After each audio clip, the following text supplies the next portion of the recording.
Yeah, no, I don't see the resemblance. Do you? Hello, this is Ken. I like making things. I like making things out of paper, and I like making things cooler. Especially my figures. Sometimes figures don't look all that screen accurate. All they need is a bit of touch up here and there to unleash their hidden potential. I also love using everyday tools and materials to recreate iconic scenes from my figures, so they can shine on my display. Subscribe to my channel and join my DIY adventure as I ask myself the same question every week. Can I make it? Last week, I worked on Korg, the Build-A-Figure from the Love and Thunder wave. He's a pretty decent figure. Check it out if you haven't already. And I've saved the worst for last, Star-Lord. This figure is the one that I had the least interest in. He just doesn't look like Chris Pratt. He looks more like his father in the MCU, Ego. But Kurt Russell isn't related to Chris Pratt in real life, so that's interesting. Too bad that he was barely in the movie too, making this figure even less desirable. But it's okay, because Groot is here. This is my first Groot figure. I personally prefer the original Groot or Baby Groot. Teenage Groot is a bit too moody. Anyway, let's deconstruct this figure. Let's start with Star-Lord. His coat here has this matte rubbery look to it, but we all know Star-Lord loves his leather jackets. It's also a bit on the warm side. Star-Lord's outfit tend to lean more towards purple-red, so a bit of shading should be able to fix it. However, the main issue is the face. I can kinda see Chris Pratt here, but overall, this head just doesn't capture Chris's likeness at all. The biggest issue is that they give him very pale skin and orange hair. But Chris usually plays characters that are more grimy. He's usually playing action heroes that are always sweating and rolling around in the sun. I think that's why this particular head looks so strange. It looks more like Chris Pratt as a regular person than the action star he's portraying. And for Groot, I believe it shares the same body as the 3-pack from Infinity War. There are lots of molded details. The only thing I'm gonna nitpick about is the plastic sheen it has, but that's a very easy fix. Acrylic paint dries matte, so a thin layer of paint will do. The head is great. There's a lot of personality on the face. They capture his moody teenage attitude very well. It's just a bit on the glossy side. It would look awesome if it's a bit more matte. These two Guardians of the Galaxy figures are probably the least interesting of the wave. That also means there are a lot of potential for them to become better. So, can I make it?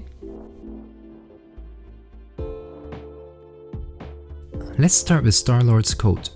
I find it too tubey. I'm gonna heat it up, bend it backwards and let it cool down like this, so it will flare out a bit at the bottom. With the coat removed, I can now work on his shirt. I want it to be more purple than the rest of his outfit, to emphasize the layering of his costume.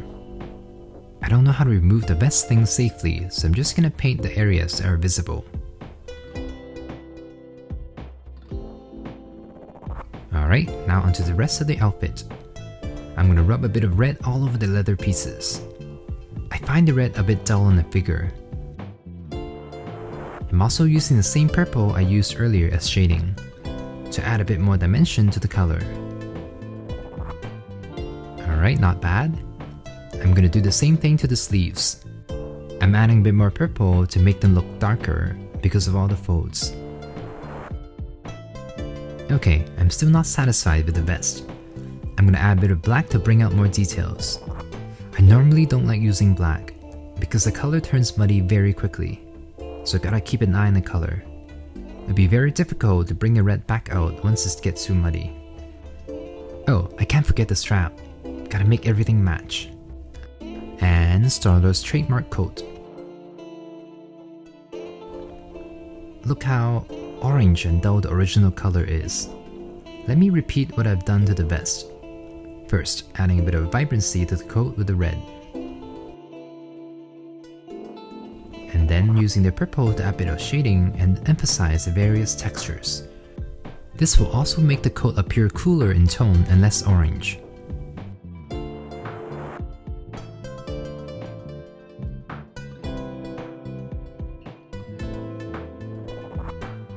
And finally, with a bit of black wash to bring out the lines on the jacket.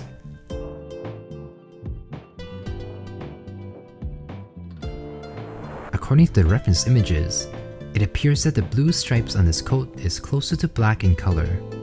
So I'm going to go over that area with a couple of coats of black to desaturate it a bit.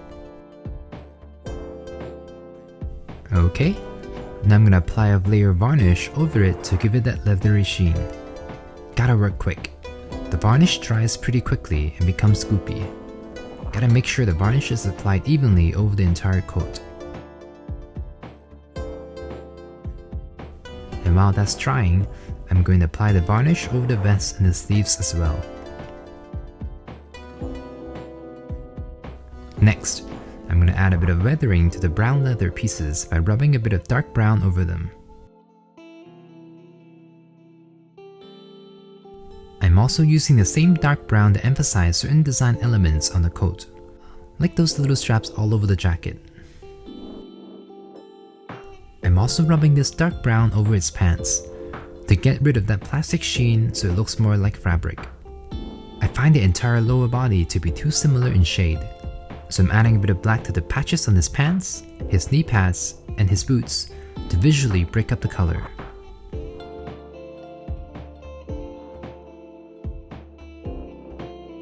Alright, almost there. Just gotta add some finer details back in. I'm painting in the buckles with the gold. Normally I would use silver, but Star-Lord has this gold and red color scheme going on, so gold buckles would make more sense, especially on the back of his coat. There are so much molded details that are unpainted. Alright, let's put the coat back on and see how it looks. Ooh, that looks like Star-Lord's outfit. Nice. Speaking of looking like Star-Lord, besides the odd colors, I think the proportion is also off. He got his big puffy hair but a very narrow looking jaw. Maybe it's the way the facial hair is painted. It just has this weird optical illusion thing going on where his chin looks tiny compared to the rest of the head. So first, I'm going to apply a thin layer of this pale creamy color all over the face, especially over his facial hair. Now I'm going to slowly build the color back up, giving Star-Lord that sweaty fake tan look. I'm also adding a small amount of red onto his cheeks to give him that flushed look. Now let's fix his beard. I want the facial hair around his jaw to be lighter in shade, so his sideburns can stand out more. Then I'm going to darken his goatee and his sideburns. I'm starting to see Star-Lord, but it still looks weird. It's because the hair and beard don't match anymore. So let me darken his hair a bit with a dark brown. I still want to keep the hints of orange in his hair, so I'm not going to cover up the hair entirely. I also tried adding a bit of highlights back in, but I don't think that helped. Let's see. I think the hair is still on the big side, but I'm seeing a bit of Chris Pratt now. Oh, especially at an angle. The front view isn't great, but the profile view isn't that bad. What do you think? Does it look more like Chris Pratt now? Let me know down below. Alright, here's Star-Lord all finished. Oh, you know what? It's not perfect, but he looks so much more like Peter Quill now. The head sculpt may still look odd, but the overall colors look correct now. The original figure looks too orange in my opinion. The darker, more purplish red fits Star-Lord so much better. Let's take a closer look. Yeah, he still looks strange straight on. Still looks like Ego. But from the side, he does look better. Alright, next. Hey, you can now support me on Patreon. I post quite regularly there, from behind the scenes updates to sneak peeks to video breakdowns. Top tier members will receive a DIY 3D mini poster every month. These mini posters look great by themselves, but even cooler next to other mini posters. I love making things, and this is my way to thank my supporters. The link to my Patreon is in the description box down below. Time to work on Groot. I don't have the same shade of brown, so I'm gonna add this warm brown instead. Let's see how it looks on the back. Okay, not bad. Let me apply this to the rest of the figure. Looks like Groot is getting a tan, but I think it'll look right once the entire figure is painted.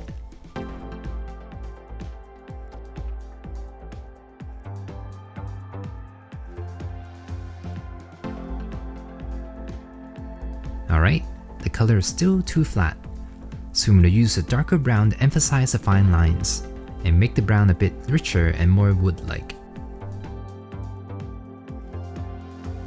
I'm going to be a bit more careful on the head.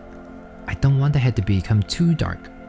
Visually, we are conditioned to see lighter colors on top and darker colors near the bottom. Okay, I think the figure is just a tad too dark now. It kinda looks like Groot is wet. So to remedy that, I'm gonna add some highlights back in to give Groot a drier look. And I'm gonna add a small amount of black here and there to enhance the contrast. Lastly, I'm gonna add a tiny bit of varnish over Groot's eyes to make his eyes more lifelike, and that'll be a nice contrast against a matte wood texture. Here's Groot's weapon. It's unpainted, but it's molded in this nice gunmetal plastic. I'm gonna mix myself a gunmetal color by mixing a bit of black with silver, and I'm gonna apply it all over the gun to make it a bit more metallic. Then I'm just adding a bit of black to visually push certain elements inwards, and bring out the bolts and nuts with silver to give the gun more dimension using lighter and darker shades. Here it is, nothing drastic, just simple visual tricks to make the gun appear more realistic, giving the gun some highlights, midtones, and shadows.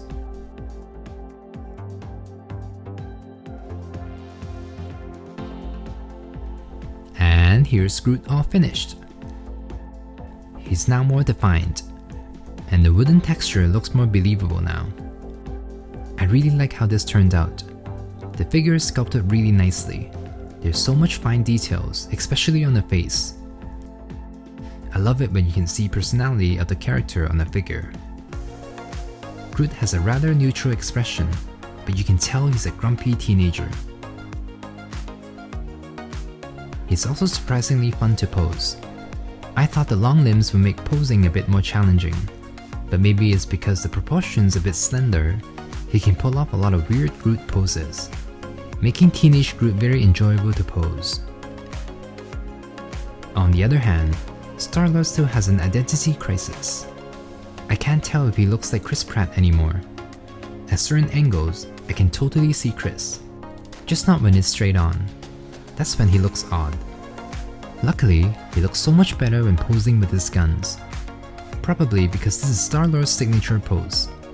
He looks great with his blasters, especially at an angle. I think the main issue is his puffy hair. Fortunately, the Guardians look great next to each other. They just have this nice family dynamic to them. I love this duo. Okay, let's end this for the photo shoot. Let's start with Peter. Oh, okay, he looks pretty good here. The way the coat flares out near the bottom makes him look a bit more dynamic. Usually these long coats limits what you can do with the legs, so the poses often look very stiff. Here's a close-up of Peter's face. Nope. Oh, there we go. Much better. This angle works. This angle kinda works too. Not so much here though. Oh, this angle is perfect. Starting to see Chris Pratt now. Just gotta make sure he's holding his blasters.